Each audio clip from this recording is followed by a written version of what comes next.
이데일리 TV 뉴스 전해드립니다. 국내 최초의 원자력 발전소인 고리 1호기가 해체가 승인되면서 원전 해체 관련주들이 급등했습니다. 국내 최초 상업용 원자력 발전소인 고리 1호기가 가동을 시작한 지 48년 만에 해체 절차에 본격 착수하자 관련주들이 동반 상승했습니다. 원전업계에 따르면 원자력안전위원회는 전날 한수원이 제출한 고리 1호기 해체 계획서를 심의 및 의결하고 원전 해체 최종 승인 결정을 내렸다고 전했습니다. 또한 산업용 원전 해체는 국내에서 처음이고 미국에 이어 세계에서 두 번째라고 덧붙였습니다. 한수원 항주호 사장은 고리 1호기 해체는 단순한 설비 철거를 넘어 국내 해체 기술 내재화와 전문 인력 양성, 산업 생태계 조성의 전환점이 될 것이라며 사업 과정을 국민에게 투명하게 공개해 해체 사업을 추진해 나가겠다고 말했습니다. 이번 해체 승인 소식에 위드텍의 주가는 전일 대비 25.21% 상승한 12,020원에 비치로테크도 12.28% 상승하며 장을 마쳤습니다.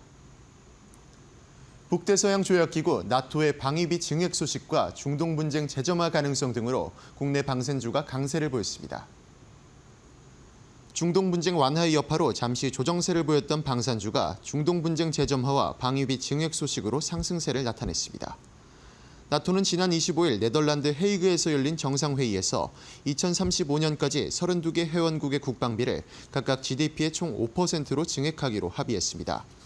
또한 도널드 트럼프 미국 대통령은 나토 정상회의에 참석해 이스라엘과 이란에 대해 무력 충돌이 조만간 재개될 수 있다고 밝히며 중동 분쟁의 재점화를 시사했습니다. 이번 나토 정상회담에서 방산주의 수혜 기대감이 높아지며 LIG 넥스원과 풍산은 모두 전일 대비 3% 넘게 상승했고 한화도 5% 넘게 오르며 장을 마쳤습니다. 고려아연의 재판 1심 결과가 나오며 신주 발행이 무효화되자 경영권 분쟁 가능성이 높아지며 주가가 급등했습니다.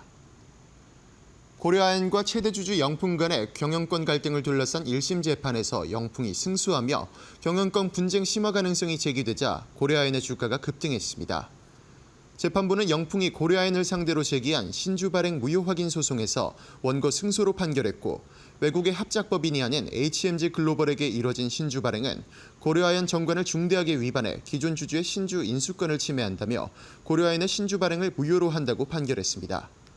이번 판결은 영풍 측의 주장을 받아들이며 HMG 글로벌을 외국의 합작법인으로 볼 수 없다고 판단한 것입니다. 고려아연은 경영상 필요한 조치라면서 즉시 항소하겠다는 뜻을 밝혔습니다.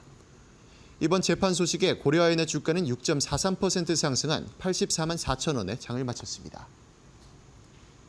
LG CNS가 미래 인공지능 데이터 센터 시장 선점을 위해 글로벌 시장 확대와 신기술 역량 확대에 나선다고 밝히며 주가가 상승했습니다. 액침 냉각 기술과 디지털 트윈 기술 강화를 통해 LG CNS가 소유 혹은 위탁 운영 중인 데이터 센터 4곳이 행정안전부의 재경감 우수기업 인증을 획득하며 주가가 강세를 보였습니다. 전문가에 따르면 LG CNS는 산업통상자원부 산하 한국에너지기술평가원과 액침 냉각 기술 연구과제를 수행 중이며 데이터 센터를 가상으로 구현해 전략 장비와 전력 흐름을 실시간으로 모니터링하는 디지털 트윈 기술을 확보하며 AI 데이터 센터 시장에 선점을 성공했다고 밝혔습니다. 또한 LG 내 계열사들과 협력해 글로벌 AI 데이터 센터 사업도 추진 중으로 LG전자와 LG에너지솔루션과 협력해 인도네시아 자카르트 지역에 AI 데이터 센터를 구축하고 있고 향후 인도네시아를 시작으로 싱가포르, 말레이시아, 베트남 등 인근 국가로 AI 데이터 센터 사업이 확대될 가능성이 높다고 전했습니다. 이번 소식에 LG CNS의 주가는 7.64% 상승한 84,500원에 장을 마쳤습니다. 국정기획위원회가 인구전담 부처 신설을 추진한다는 소식에 저출산주가 강세를 보였습니다.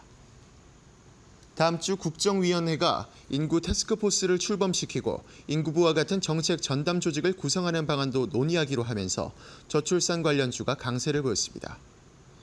이재명 정부에서 인구 문제를 대응하기 위해 정부 조직 개편을 논의한 건 이번 TF가 처음으로 이번 TF는 인구정책을 총괄한 인구부를 설립하는 방안부터 기존 저출산 고령사회위원회의 기능을 강화하는 방안과 별도위원회를 구축하는 방안 등을 모두 선택지에 올려놓고 검토할 것으로 전해졌습니다. 이번 소식에 유아용 스킨케어 브랜드 에르코스가 3.28% 상승했고 유아 브랜드 아가방 컴퍼니도 3.54% 오르며 장을 마쳤습니다. 지금까지 이데일리 TV 뉴스 전해드렸습니다. 감사합니다.